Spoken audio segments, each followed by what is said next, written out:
Иса шакирттерине дайыма сыйынып, кайгыга чөкпөө керектигин насааттап, мындай ибаратты айтты.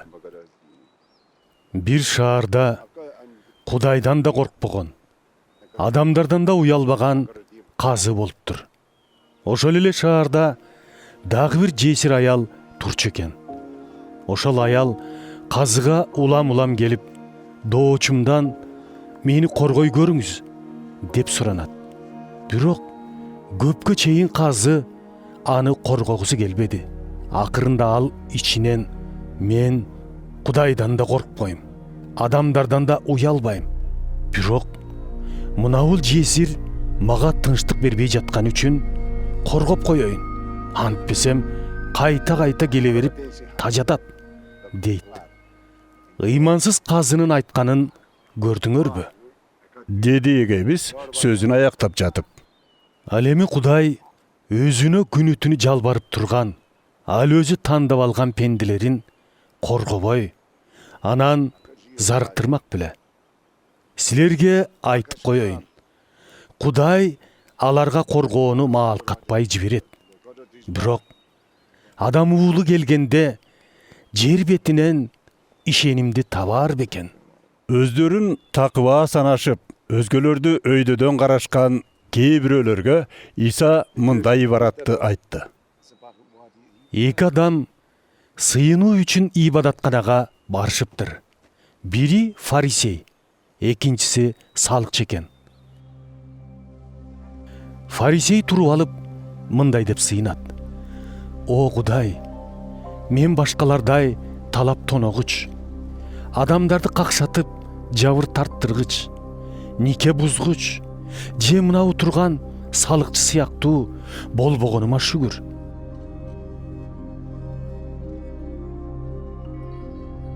Бир жумада 2 жолу орозо кармайм. Бардык кирешемдин 1/10 сага берем.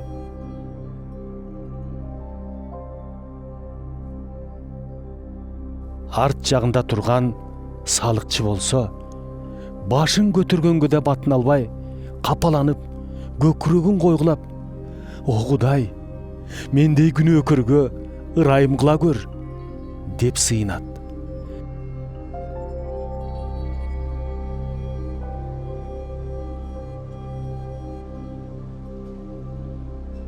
Силерге айтып коеюн, фарисейден көрө бул киши үйүнө акталып кайтат. Анткени өзүн көтөргөн ким болбосун басынтылат. Ал эми өзүн төмөн кармаган ар ким көтөрүлөт.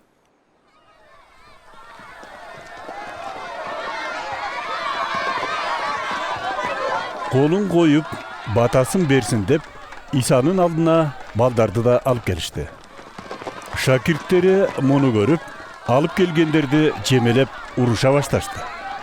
Бирок Иса балдарды жанына чакыртып шакирттерге айтты. Балдар мага келе берсин, алардын жолун тоспогула. Себеби Кудай падышачылыгы ошондойлордуку. Силерге бир чындыкты айтып коеюн. Кудай падышачылыгын баладай кабыл албаган адам ага эч качан кире албайт, деди.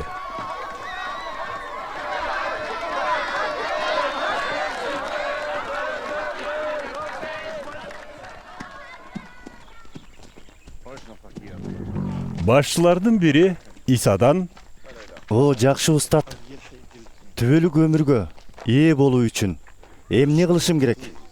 деп сурады. Иса ага минтип жооп берди. Эмне үчүн мени жакшы деп жатасың? Бир Кудайдан башка эч ким жакшы эмес. Ойноштук кылба, киши өлтүрбө, уурдаба, жалган күбө болбо, ата энеңди сыйла деген осуяттарды билесиң да.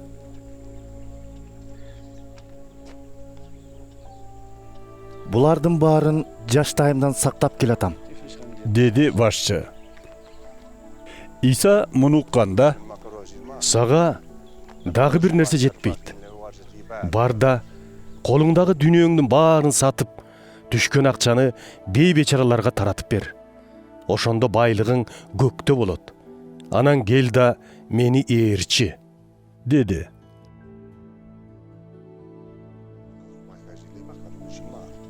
Ал мұны ұққанда қату қайғырды.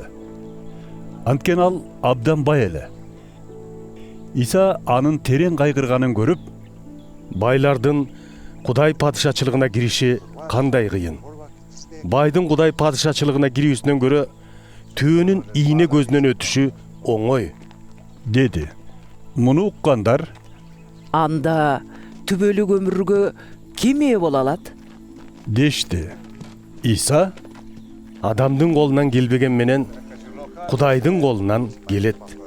деді. Петир болсо, Мына, биз баарын таштап салып, сени ээрчип жүрөбүз. деді. Иса шакирттерине, Силерге бир чындыкты айтып коеюн. Кудай падышачылыгы деп үйүн, аялын, туугандарын, ата-энесин, балдарын таштап чыккан адам бул дүйнөдө андан да көп эсе жакшылык таап, акыретте болсо түбөлүк өмүргө ээ болот. деді. Иса 12 шакирттин жанына чакырып алып, аларга, Биз азыр Иерусалимди көздөй баратабыз. Ошол жерде адам уулу тууралуу жазылган бардык пайгамбарчылык сөздөр ишке ашат. Аны башка улуттагылардын колуна тапшырышат.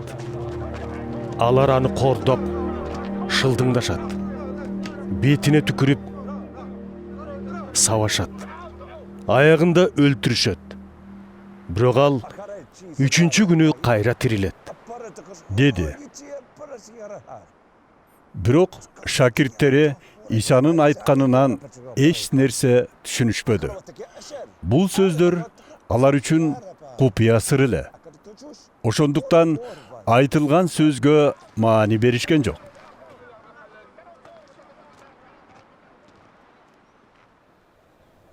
Иса Иерихон шаарына жакындап калганда, жолдун четинде бир сокур кайыртелеп олтурган эле. Алдынан топураган эл өтүп бара жатканын угуп, Эмне болуп кетти? деп сурады. Назареттик Ыйса өтүп баратат. Дешти ага. Ошондо сокур, О дөөттүн уулу, мага ырайым кыла көр. деп кыйкырып жиберди. Алдыда келе жаткандар болсо, Унчукпа. деп тыюу салышты.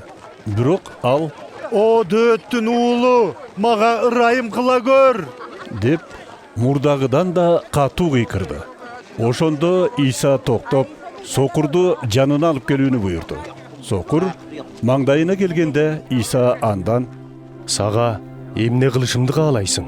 деп сурады. Ал, Таксыр, көзүм көрүп калса экен. деді. Иса ага, Көзүң көрсүн. Ишенимиң сени айыктырды. деді. Ошол замат сокурдун көзү көрүп калды. Ал Кудайга алкышын жаадырып, Исанын артынан ээрчиди. Муну көргөн элдин баары Кудайды даңкташты.